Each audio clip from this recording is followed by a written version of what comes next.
Now what we're going to do is we're going to start talking about the gas laws, which is actually where chemistry kind of started, which is kind of a cool thing. We'll talk about that. But I do want to make some advertisements about what's happening next week, Monday and Tuesday. For those of you in lab, for Monday, you'll turn in the molar mass of the volatile liquid lab that we did on Wednesday, and we'll start the chromatography lab. So bring a printed copy of the chromatography lab, you'll be good to go. And then for those of you in 222, on Tuesday, you'll turn in problem set number 2, which will have stuff from the gas laws right here. Like today, we'll do seminar self-quiz 2 followed by the actual quiz 2. And then I'll give a lecture over chapter 9, the calorimetry, the heat transfer stuff. Also on Tuesday at 9 a.m., that's the last chance to reserve a class presentation compound. And several of you have done this already, but in case you haven't, do this by next Tuesday at 9 o'clock. And all you have to do is send me an email and say, hey, I'd like this compound or this compound. A few of them are taken, but most of them are definitely available. If you don't know a compound, I would be happy to try and pick one for you, all right? It's better if you pick one yourself. I want you to get kind of jazzed about it, but I can also try and pick one that's hopefully more interesting to you, stuff like that. Questions? Anything like that? Gases. We're going to go through several chapters here where we talk about the states of matter. So gases here, solids and liquids in the next one, and solutions after that. And it's a real important part of chemistry as well as the heat exchange, as we're going to see. Collision involving a car equipped with airbags. The impact initiates a chemical reaction. Automobile airbags work when a sample of sodium azide detonates, producing nitrogen gas. This gas fills the bag. Using our understanding of the gas laws, we can calculate the quantity of sodium azide required to produce the appropriate amount of nitrogen gas. I think the gas bags and stuff really helped my sister to basically walk away from a really bad car accident. I saw pictures of this car and the wreck she was in, and she just walked away with minor things thanks to the airbags and stuff. So yeah, airbags can be cool. In this example, what they're using to make the air in the airbag is they use a compound called sodium azide. It detonates essentially when something happens, and nitrogen gas is created that expands out and stuff like that. So gases are pretty important. Of course, breathing is important. I think we're all breathing today. We never know. But anyway, there's a lot of uses why gases are really cool, and that's what we're going to talk about in this section. Now, gas is really interesting because, if I said, hey, here's my gas, and I open my hand, it's gone, all right? So gases are arguably the hardest state of matter to look at when it comes to all of them and stuff, but this is really where chemistry started. They started to analyze gases and make predictions as to what the gas would do, so it's kind of a cool thing. According to the kinetic molecular theory, the molecules of a solid are locked in place, though they have motion. Molecules of a liquid are closely associated with each other, but move relative to one another. Molecules of a gas move independently and occupy a much larger volume than those of a corresponding liquid or solid. The KMT, kinetic molecular theory, is what chemists use to describe the differences between solids, liquids, and gases. So let's pretend for a second that each of these little blue dots right there is a water molecule. Well, you've all seen ice, liquid water, frozen. You've definitely used liquid water to drink. And if you've made tea or coffee, you've probably seen the steam that comes out when water is heated. All of those are H2O. They're all water, all right? But the difference between ice, liquid water, and steam is how the individual waters coordinate with each other. So solids, the water molecules, super close to each other, all right? This is silly examples with sheep, okay? Those sheep are really close to each other. That would be the equivalent version of like a solid. Now, Liquids, on the other hand, they stick together, but they kind of flow. They don't have fixed volume. So if I took Nadia's water bottle there, I'll pick on her, and I said I should, and I poured it on the ground for whatever reason, it still stays together, but it would have a whole different shape than it would if it was in the bottle. And all liquids are that way. On the other hand, gases, the water molecules and steam, all over the place. All right, no connection to each other. So again, with silly sheep here, this kind of shows. Here the sheep is pouring, I guess, through the hole in there. I have a weird sense of humor. Now, solids, liquids, and gases are the dominant phases of matter on the Earth. But if you look at the whole universe, plasma is actually the biggest phase of matter. And in chapter 20, at the end of Chem 222, we're going to talk about it. Notice this sheep here has like fire behind it and stuff like that. Plasma is really a trip. On the Earth, we see it in lightning. If you've ever gazed at the sun, not too long, hopefully, the sun is actually a big plasma ball. So that's why plasma is the dominant phase. We'll talk about plasma more, but on the Earth, of course, solids, liquids, and gases all dominate.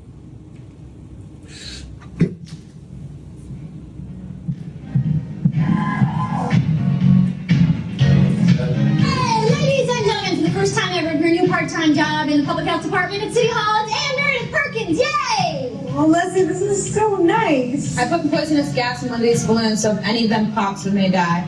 Oh, April, we would all die.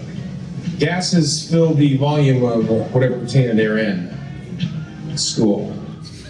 So Chris Pratt is actually correct. If the balloon would pop, the gas would totally fill up the volume of the space. So in office or whatever this was and stuff, it would kill people. So anyway, gases are what we're going to focus on. We'll talk about more with liquids and solids in the next chapter. And at the end of Chem 222, we'll come back to good old cool sheet plasma up there.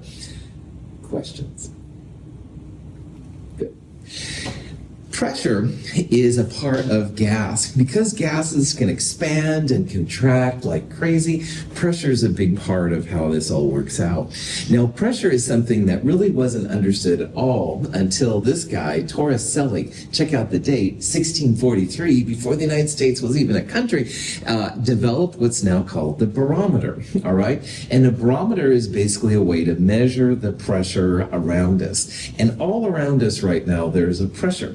The gas molecules themselves like push on us, and our bodies essentially push back.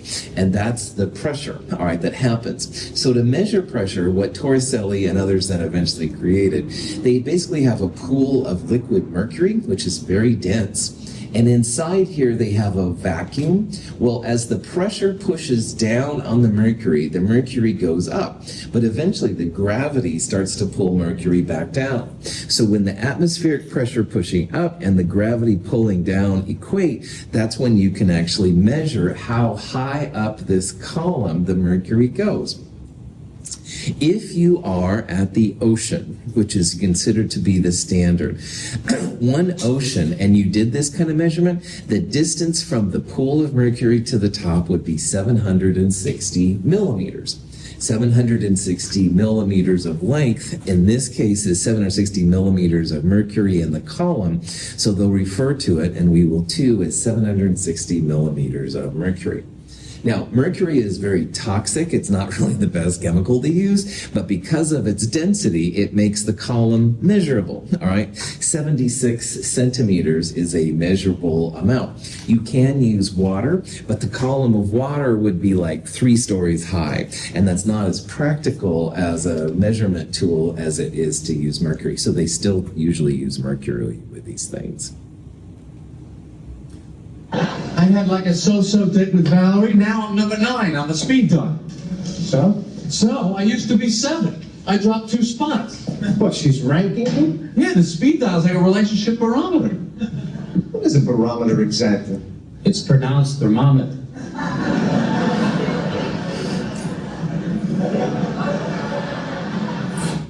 Okay, sorry about these silly TV sitcoms. But anyway, barometer measures pressure, thermometers measure temperature. All right. So Kramer from Seinfeld there was a little mistaken. But anyway, I had to throw that in because I am weird.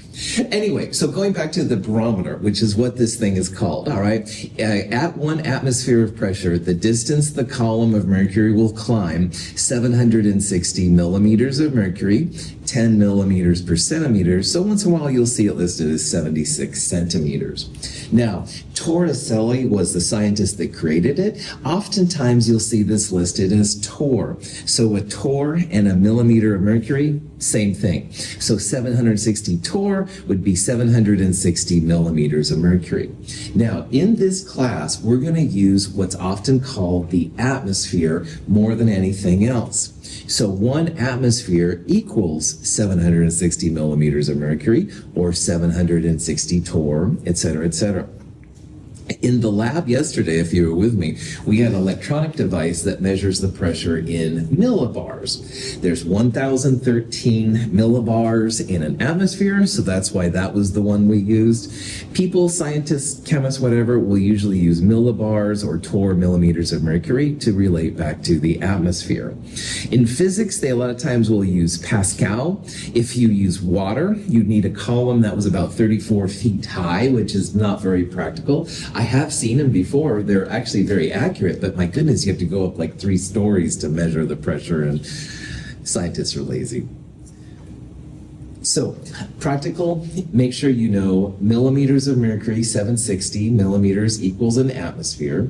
760 torr equals an atmosphere, and 1,013 millibar equals an atmosphere. These other ones are nice to know, but not critical. If you watch KPTV and the local news stations, a lot of times they'll talk about weather in terms of inches of mercury. Okay, cool, but in the metric world, we try and use the other. Questions? All right, so here's a question you might see. We've got a nitrogen gas sample. It has a pressure of 452 millimeters of mercury. What would be the pressure in atmospheres? So what you would do here, there's 760 millimeters of mercury, 760 torr, in 1 atmosphere. So you would take this number, divide by 760 to get the number of atmospheres. If you do that in your calculator, it looks like it comes out to be 0.595 atmospheres. So this is a common kind of conversion you might do if you have millimeters of mercury. And again, they could have said 454 torr, and you would have gotten the same number, because a torr and a millimeter of mercury are the same thing. Questions? Cool. Go ahead. I was just gonna ask if you believe in the conversion, the problems for the little bit more, like how we use it, Eichel question. I don't understand your question. Like the Eichel question, can you explain the conversion a little bit more, just so that? Yeah. So you're starting with millimeters of mercury. You want to get to atmospheres. So 1 atmosphere equals 760 millimeters of mercury. So you want the millimeters of mercury to cancel. So in your conversion, you can flip conversions left and right if you want to. So because we're starting with millimeters of mercury, we want it to cancel. So put the millimeters of mercury in the bottom. Millimeters of mercury divided by millimeters of mercury goes to 1. And then you'll have just atmospheres left over. So literally in your calculator, it would be 452 divided by 760. Is that cool? Yeah, that was a great question. Cool. Sorry, it took me a while to tune in. So, other questions?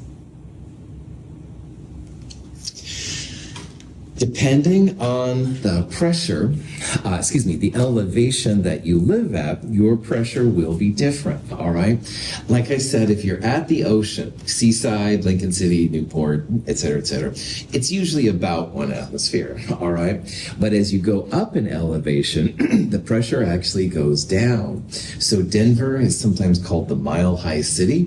The pressure there is roughly 0.83 atmospheres. And here's Mount Everest. You can see it's a lot less than 1 atmosphere, all right? Gas molecules are affected by gravity like everything else, so they tend to go to the lower places. You don't have as much gas at the higher places as you would at other places. You can go below sea level a couple of places on the world, like Death Valley is one. You can get then a pressure that's even greater than 1 atmosphere. But the weather also affects this.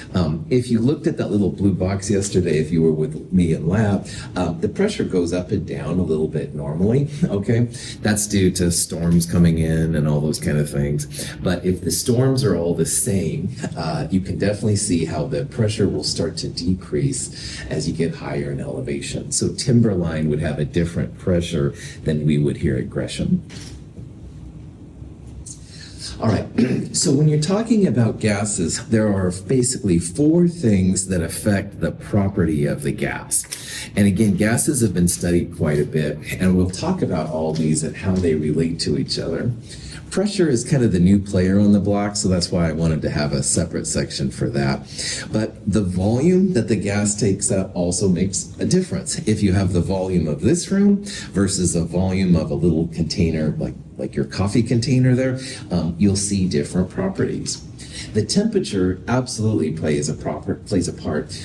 We oftentimes heat foods up in microwaves and ovens because we smell them better, so it's more the food is more attractive than if you eat like cold pizza out of the fridge. Not that I've done that, but anyway, if you are a person that eats cold food, no worries, you just don't smell the food as much, so that was cool. And then also the amount of gas is important. Now in chemistry, as you know, the mole kind of dominates. So we'll talk about pressure, volume, temperature, and moles and how they affect the behavior of gases. Now, in the past, and even today, there are some conversions that are going to be super helpful to you. So we've already talked about 760 millimeters of mercury, or torr, is equal to 1 atmosphere. And if you're talking about millibar, 1013 millibars equals an atmosphere. Hopefully in Chem 221, sometime around here, you saw that there's 1,000 milliliters in a liter. Also, the fact that a milliliter and a centimeter cubed are the same thing. So if you had 1,000 centimeters cubed, that would also be a liter, just like 1,000 milliliters is a liter. We're going to do lots of Celsius to Kelvin conversions. 273.15 will allow you to turn from a Celsius to a Kelvin. Most of the time in lab, we'll record temperatures in Celsius, but then you need to convert to Kelvin to use the laws, as we're going to see. And then finally, moles are going to be important. So if you have the grams of a gas, you can go grams to moles using the molar mass.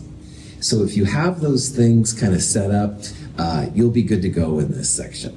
All right, but we will use all of these in this section too. So if it's not clear, let me know. Yeah. What is MBAR? Millibar is what MBAR stands for. A bar is 1.013, but a millibar is 1,000 times that, so it's 1,013. You don't need to even know how to spell or know about bars, but it is cool to know that if I said we had 50 millibars, what would be the atmospheres? 50 millibars, if you need to convert to atmosphere, you divide by this number to turn it into atmospheres. So it's just a conversion, all right? Just like, 4 quarters is equal to $1, 1,013 of these weird millibars equals an atmosphere. So as long as you know how to convert it, you are good to go. I was just going to ask, why do we use Kelvin? I'll talk about that. But punchline, if Celsius can be 0 and negative, all right? And if you multiply or divide by 0, a lot of times your calculations go south, okay? So Kelvin is always a positive number. That's why it works out so well in this section. But I'll talk about that here in a little bit. But yeah, when you're calculating with gases, always use Kelvin, because you don't want to divide by 0 or get a negative volume or something like that. Very, very cool question. Other questions? Okay.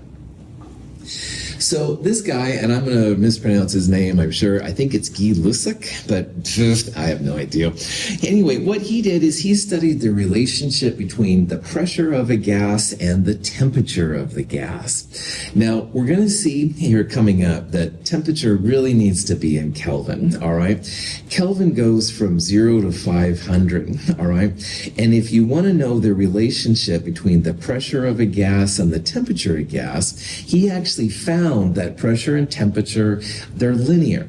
So as the temperature is increased, the pressure increases. Or as the temperature decreases, your pressure goes down, okay? So you can actually make graphs like this, which is really cool. These use a different kind of a pressure unit. You don't need to worry about it. It's called a kilopascal. Physicists love it. Chemists don't. Anyway, if you use the negative ones, it's harder to relate. Like if you had a 0 temperature, you would think you'd have a 0 pressure, all right? So Celsius just is kind of a weird unit to use for gases.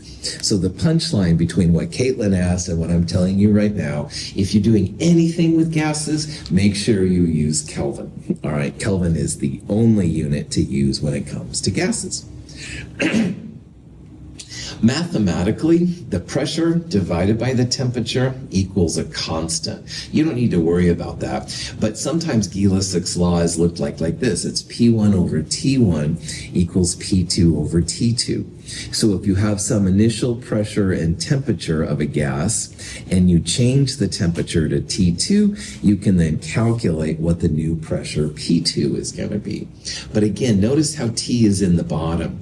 If you've ever tried to do in your calculator, you divide by 0, your calculator freaks out, all right? It can't handle a divide by 0 value. So if you use Kelvin, you're good to go. Your calculator won't, cuss at you or anything and freak out. It just makes your life a little bit easier. Temperature and volume are directly related. Sorry about that. As heat is added to a sealed syringe, the volume of the air in the syringe increases. A plot of gas temperature and volume demonstrates that the relationship between them is linear. If we extrapolate the line down to a temperature of absolute 0, in principle, the gas has no volume. There's more than just pressure and temperature. Volume is also affected by the temperature of the gas. And you can see here again how they're making graphs of it. So what it comes down to, as temperature increases, the volume increases. And as temperature decreases, the volume decreases. And it assumes that you're holding the pressure constant, stuff like that. This is Charles' law. Charles was also one of the early chemists that worked on this kind of stuff. Mathematically, V1 over T1 equals V2 over T2. But what I want to point out here is how, in theory, if you went to 0 Kelvin, the volume would also go to 0. Now remember that gas is a type of a molecule, atoms, all right? And having an atom with 0 volume is kind of science fiction, all right? Because, real atoms have volume. Atoms have some kind of dimension to them. They'll have electrons running around the protons, all that kind of jazz. So these laws work great as long as the temperature isn't too low. And we'll talk about that today. So if you're up in the normal kind of region for gases, all is well. But when you get down to 273, you have to start using some creative kind of processes. There are fun things to do with Charles' law. One thing that sometimes people do is they'll use something like liquid nitrogen, and they'll take a balloon, a regular balloon, and they'll make it really cold. Well, as you drop the temperature, you drop the volume of the balloon. So the balloons shrink down like this to this kind of thing, which is cool. But if you take that balloon and you just leave it on the desktop for a while, the temperature starts to go back up to room temperature, and your volume will actually reestablish itself, which is kind of cool. So this is kind of a fun, silly thing. Charles was a balloonist. If you're into hot air balloons, apparently he was one of the real pioneers of balloons. Crazy chemists. Okay, so here's a question that you might see, all right? You've got a gas, and it has this volume at this temperature. And the question is, what temperature would you need to get to 310 milliliters? So let's look at this problem just for a little bit, all right? Because first of all, we've got a dot right there. That dot means that you have 3 sig figs. That 0 counts in terms of 3 sig figs. 310 without the dot would look like a 2 sig fig number. So this is just telling you that you have 3 sig figs. Charles' law is V1 over T1 equals V2 over T2. And we're looking here for a new temperature, T2. So if you multiply both sides by, thanks for playing, multiply both sides by T2 would be the first step. You need to get T2 in the numerator, but then we want to isolate T2. We want to find what the new temperature is.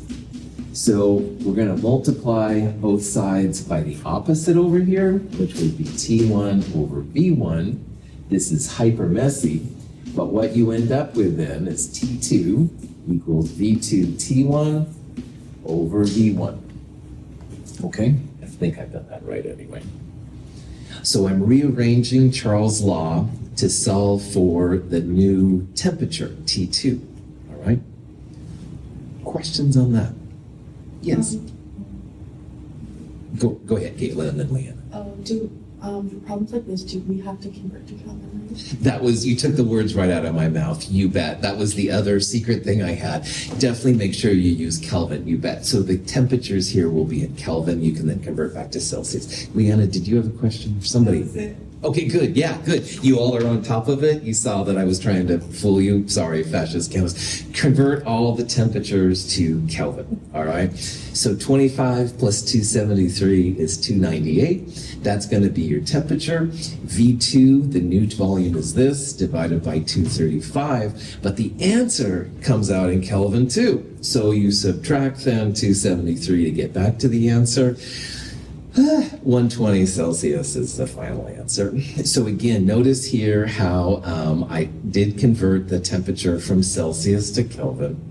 The answer initially comes out in Kelvin, but because these answers are in Celsius, fascist chemist, subtract 273 from it, 120 Celsius would be the right answer. Celsius is the dominant temperature scale when you're recording things in lab, all right? And it's easy to find Celsius thermometers. They do make Kelvin thermometers, but they're not as common. So going back and forth from Celsius to Kelvin is something that happens. Any questions on that? Yeah. Tim? So when you're finished, you subtract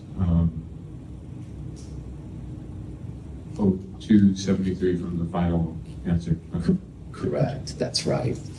If Celsius can be negative, but Kelvin will never be negative. So the Kelvin temperature, the T sub K, if you will, equals the Celsius temperature plus 273.15. Now, these numbers, the temperatures all stop at the 1 spot, so you don't really need the 0.15 here. But in this case, yeah, we had a Kelvin temperature, so to get the Celsius, we'd subtract 273 from it. Good question. Other questions? Pressure and volume are inversely related. Weight on the plunger of a sealed syringe increases the pressure on the air in the syringe. The air cannot escape, but its volume reduces under the pressure.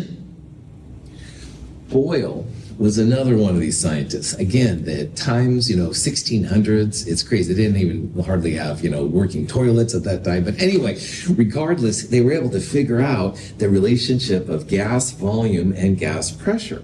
Now, long story short, when they plot volume and pressure directly, they don't get a straight line.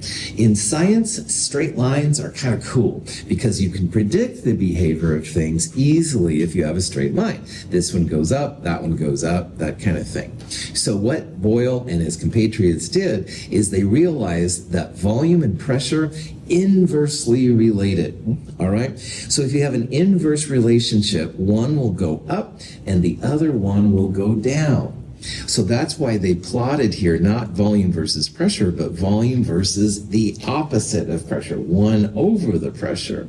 And then you do get a nice straight line with things. So this was Boyle's work. Pressure and volume are directly affected by temperature, but pressure and volume themselves are kind of opposite. So what it comes down to in the long run then, V1 P1 equals V2 P2. Now the one nice thing about Boyle's law is that you can use any kinds of volume and pressure units that you want, just make sure that they're the same. So in temperature, we always had to convert to Kelvin. But with volume and pressure, if you want to use torr for pressure, awesome. If you want to use milliliters for volume, awesome. Just make sure that both V's and P's have the same kind of unit, and you'll be good to go. Questions on that? Quantity and volume are directly related. If we take 8 molecules of H2 and combine them with 4 molecules of O2, we get 12 molecules and a combined volume. If we then react the mixture, we end up with 8 molecules of gaseous H2O, which occupies the same volume as 8 molecules of any other gas. Avogadro, of Avogadro's number, actually looked at gases to make some assumptions about how gases work. So they call this Avogadro's law, all right? Avogadro didn't do, as I understand, a lot of work with the gases specifically, but he was correct, and so that's why he's given homage, blah, blah, blah. Anyway, what Avogadro's number comes down, or Avogadro's law, comes down to, is that the more moles of gas you have, the bigger the volume is. And so I love this little video up here. We have 8 molecules of H2 on the left, and in the middle here we have 4 molecules of O2. And what it's trying to show is that 8 versus 4, this is twice as big as this one is right here, because we have twice as many molecules, which would be like twice as many moles, as we do in the little circle. And then over here, we have 8 molecules of H2O. The moles are the same, the molecules are the same, so the volume is the same. So as long as you have that, you know the number of moles, you can predict then the volume of the gas as well, which is kind of cool. You double the amount of moles, you're going to double the volume. You triple the amount of moles, you'll triple the volume. And that's what Avogadro's law is all about. This assumes in this problem that you keep the pressure constant. If you kept the volume constant, then the pressure would do the same kind of thing. Moles will definitely have a factor when it comes to pressure and volume of a system. So scientists have taken pressure, volume, and temperature and combined them to make what's called the combined gas law. And we will use this once in a blue moon, but it's something good to know. If you combine PV and T, pressure times volume over temperature for one set of conditions will equal pressure times volume divided by temperature for a second set of conditions. And remember, if you use temperature, you must use Kelvin.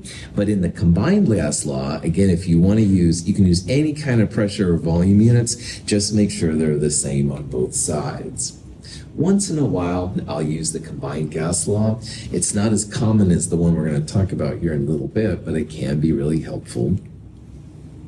You can also have this crazy thing. This is sometimes called the extended combined gas law. P1 V1 over N1 T1 equals P2 V2 over N2 P2. Ones would refer to like the initial set of conditions, and then the twos would refer to the final set of conditions. I rarely use this one. All right, we'll talk about what we'll do here in a second instead. these things can get kind of crazy, all right? There's a lot of different equations, Charles and Boyle's and these guys and stuff like that. On the next slide, I'm going to show you the main equation that I use, and you can derive all these other things and stuff like that from this next equation. So I'm just kind of showing you some of the things you might see. You'll see in the textbook. The textbook loves these two a lot more than I do, but that's okay. So in the next one, I'm going to show you the master equation. Get too excited here. So, what is the master equation, Dr. Russell? A bicycle pump forces air into the confined space of the tire. As more air is added to the tire, the pressure increases. The tire's volume increases slightly, and the air becomes warmer. These observations are predictable properties of gases, and, as we explore in this chapter, they are described by the gas laws. So PV equals nRT is called the ideal gas law. And honestly, you can derive all the other equations from this if you know it. So this is the one I use 99% of the time. There's advantages and disadvantages. First of all, this combines pressure, volume, moles, which is N, and temperature, Kelvin, for all of the things. So one of them changes, you just go through and figure out what it is. This one does use what's called the ideal gas constant. The gas constant is a number we're going to use a lot. Not this in this chapter, but other chapters as well. And I'd really like you to know the full 5 sig fig value of this, 0.082057. The units for this, liters, atmospheres, divided by moles, Kelvin. As a quick reminder, if you see something to the -1, it's like 1 over it. So liters, atmospheres, mole, Kelvin, you could also write liters, atmospheres on the top, and you would divide by moles and Kelvin on the bottom. All right, just an alternate way to say. Yeah. I know that there's two other gas constants. Are we not going to be using this? Oh, we will use that one too. 8.3145 is the other one we're going to use. That one's mostly used for energy-like equations. We will absolutely do it. Liters and atmospheres, you can take those units and turn it into joules, which I'll talk about in the next section. So yes, we will use that one too. I'm honored that you know about it. It's kind of my favorite one compared to that one, but this one's cool too, so good. Yes. Is this the one? I'm guessing this is the one we're actually going to be using most of the time. The other ones, are they just more of a conceptual thing that we have to know? Yeah, this is the one we're going to use with anything related to a gas. And also, there's something called osmosis we're going to talk about, and this R pops in there. But everything else, we'll use the other one stuff that Trinity mentioned. You bet. Yeah. Yeah. Are we expected to have the constants memorized? Because I know they change a bit if you're using atmospheres of bar. You need to know this version and the other version. That's right. Yeah. Especially the 8.3145 number, you'll see different values online. And yeah, so make sure that you know how to know these / memorize them. Good. So yeah, so that's actually a really good question that Philly brings up here. Make sure that you know these numbers, all right? 8.3145 is future stuff. Don't worry about that right now. But this one, yeah, that's going to be important. Excellent question. Fascist chemist. Oops, did I say that? I'm sorry. Other questions, except for why I'm a fascist? All right. R values, there's definitely different ones. Here are some different values you might see. 8.3145, that's the number we're going to use in a future chapter. In Chem 222 so far, we haven't talked about energy, which is where the joule pops in. So I'm kind of wait on that one for a little bit. But this one is the one we'll use in this chapter and stuff, and it's pretty helpful. But you might see other ones different places. Cool. Okay. how do you use the ideal gas law? So first of all, because of the units of R, well, we've been kind of flexible a little bit with pressure and volume. You can use other kinds of units. Anytime you use R, you have to use a volume in liters and a pressure in atmospheres. Kelvin temperature, I hope, just goes without saying, and of course, moles are important. But we must use these units when this R is being used. So here's a hypothetical question you might see. We're trying to fill a room with nitrogen gas.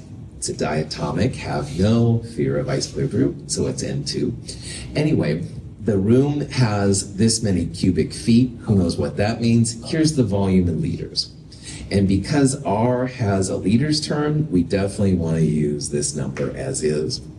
We want to fill it to a pressure of 745 millimeters of mercury. The R constant has atmospheres. So like on the question that Caitlin asked about earlier, we're going to turn the pressure into atmospheres before we can use this equation. And as a lot of you saw in the earlier problem too, the temperatures in Celsius, got to use Kelvin when it comes to the ideal gas law. But anyway, what we're looking for is the quantity of nitrogen. So what we'll do here is we'll first solve for moles N. But first we have to get our units in the proper format, and then we'll plug it in and do some business from there. Any questions? Okay. So volume, good to go. If you use liters, all right, don't use feet, anything in this class, basically.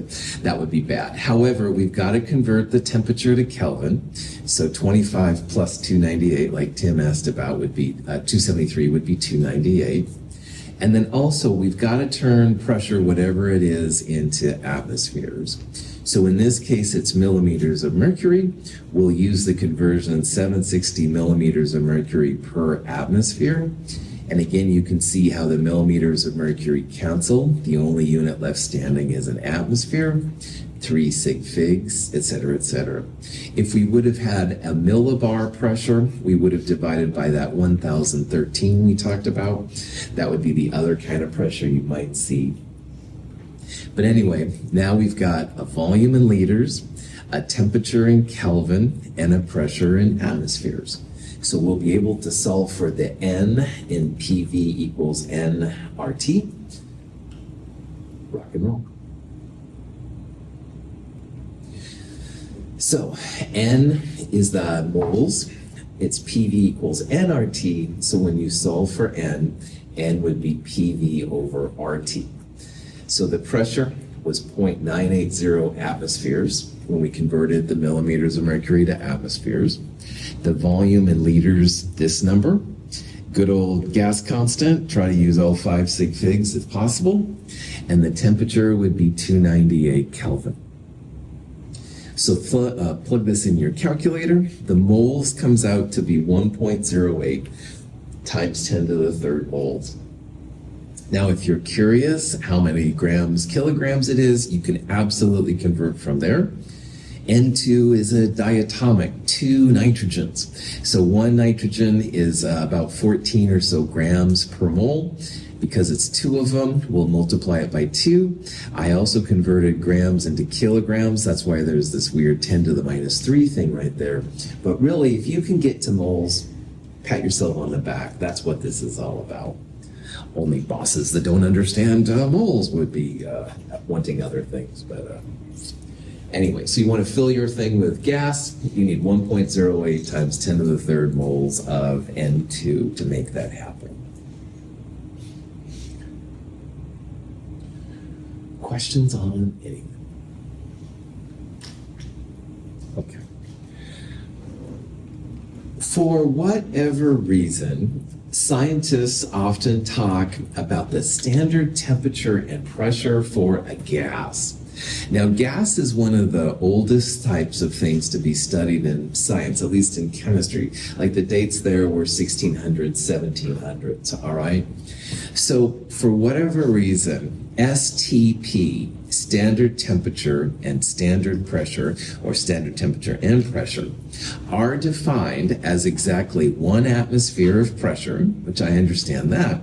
The temperature, though, is where ice water freezes, 273 Kelvin, 273.15.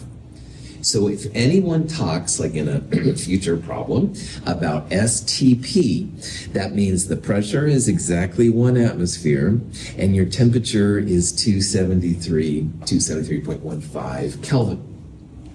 Now, why this is kind of interesting is that oftentimes people will think about how much volume does a mole of gas take. So if you do the math using PV equals nRT, and you have an atmosphere of pressure, 273 Kelvin, and 1 mole of gas, the volume comes out to be 22.4 liters. So sometimes at chemistry conferences, you'll see this weird ball kind of inflated, and that ball represents 22.4 liters. So assuming you're at freezing water temperature, which you usually aren't, but it does give like a visual representation for what a mole of gas looks like. So every mole of gas is going to be about this volume. And 2 moles of gas would be this number times 2, 44.8 liters, this kind of thing.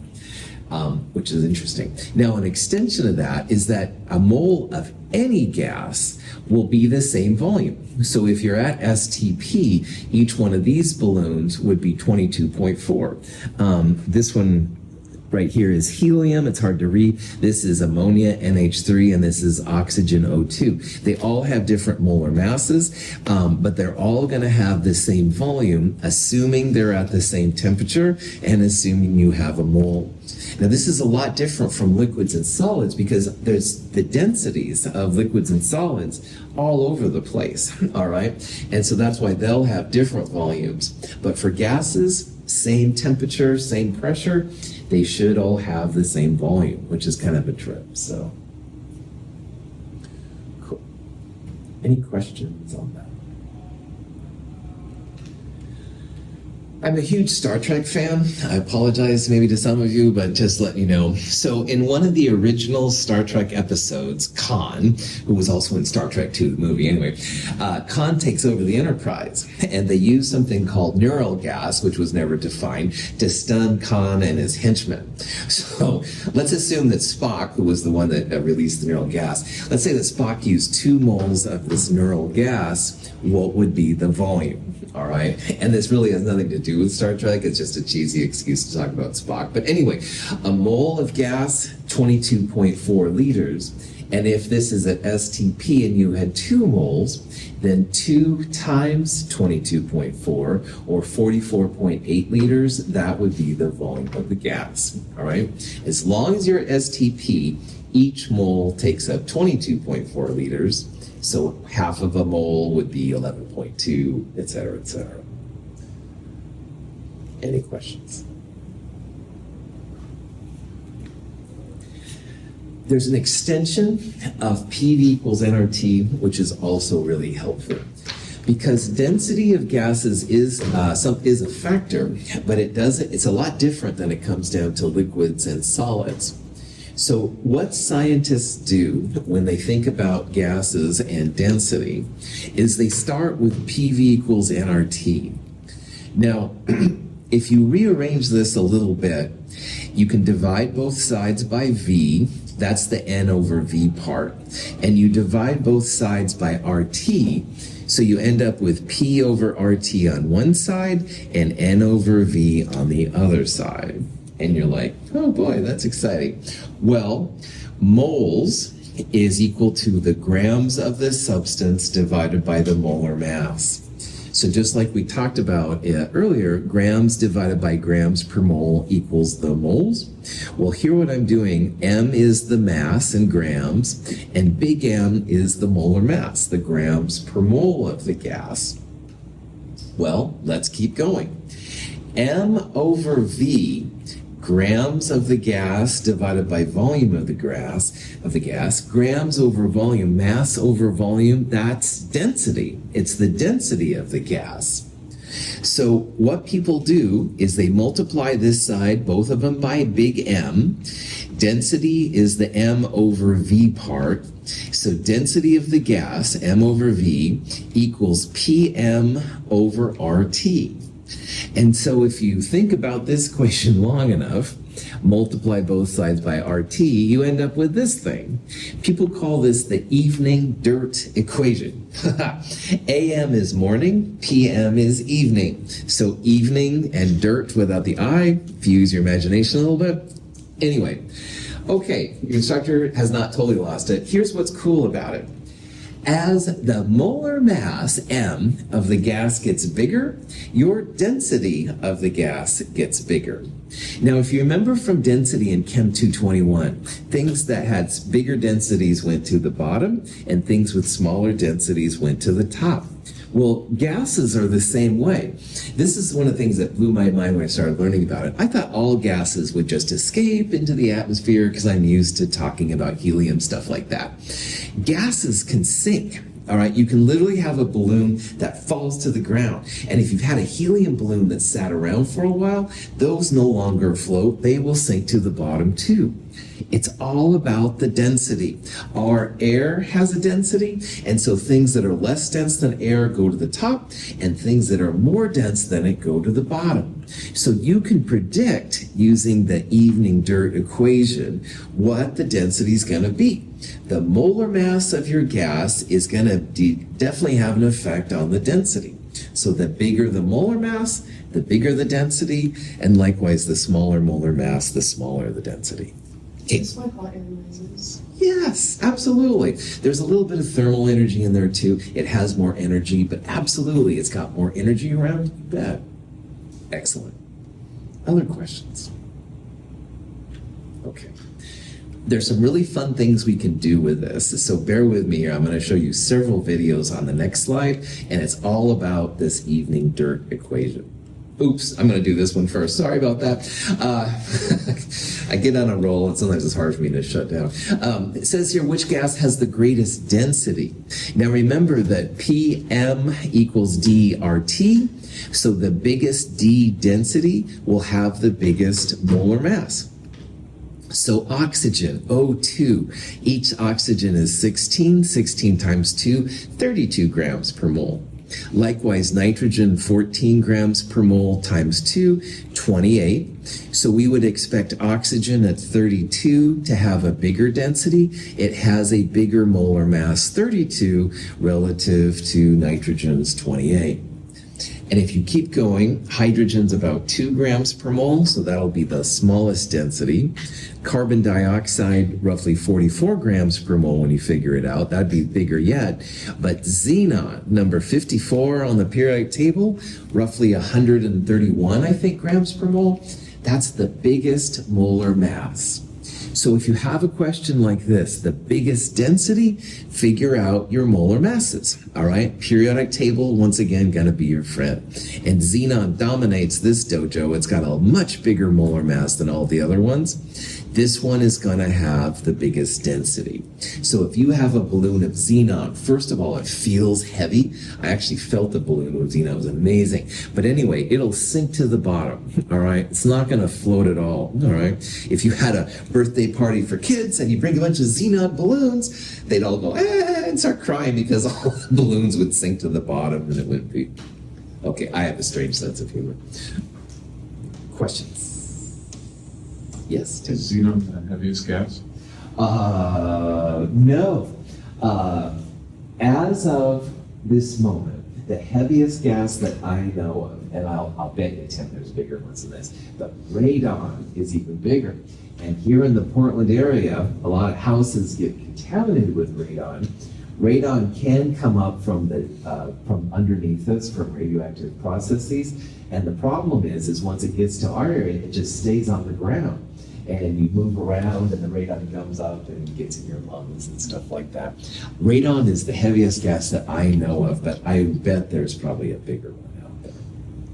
Good question. Other questions? Okay. So here we go. Chlorine vapor is roughly 5 times more dense than air. This is a gas. It can be poured from one flask to another. It's much more dense than air.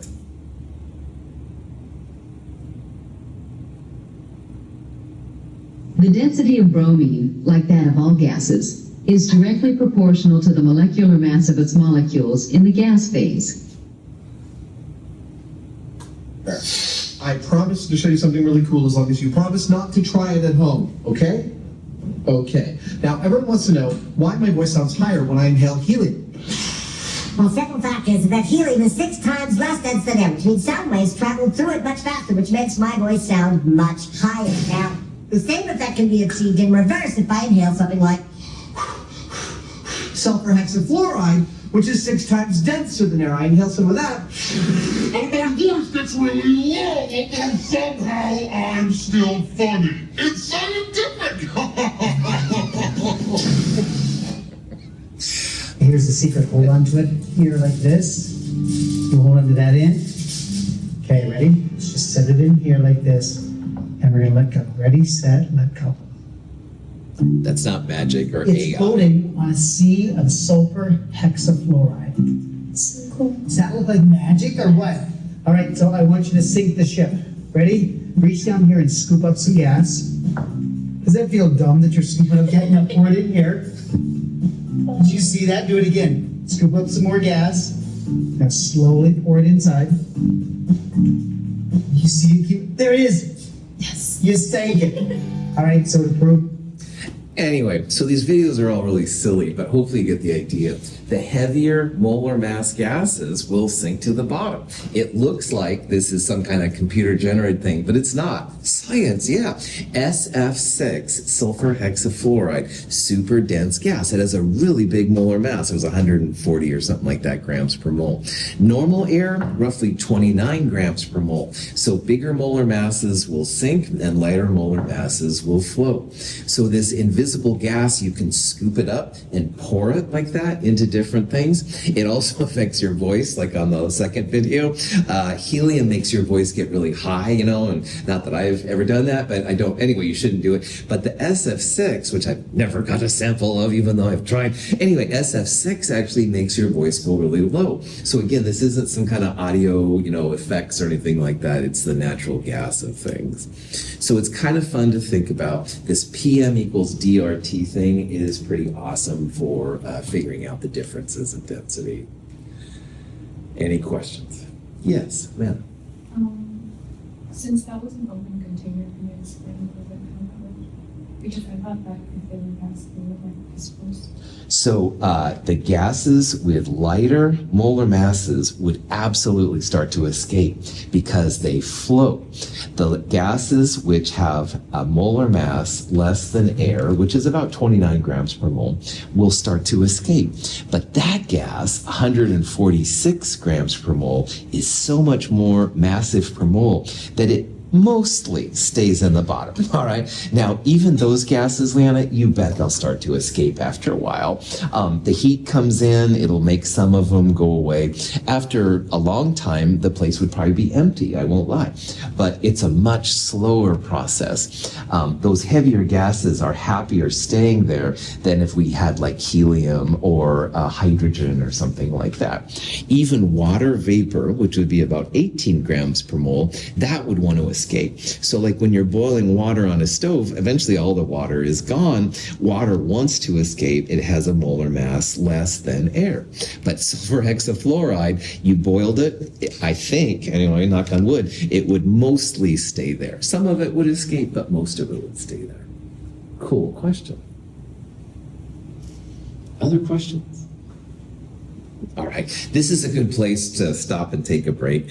Let's meet back here in about 5 minutes or so. So I've got about 10:56, 11:01, 02, something like that. And so take a break, stretch your legs, and we'll start up here again. So.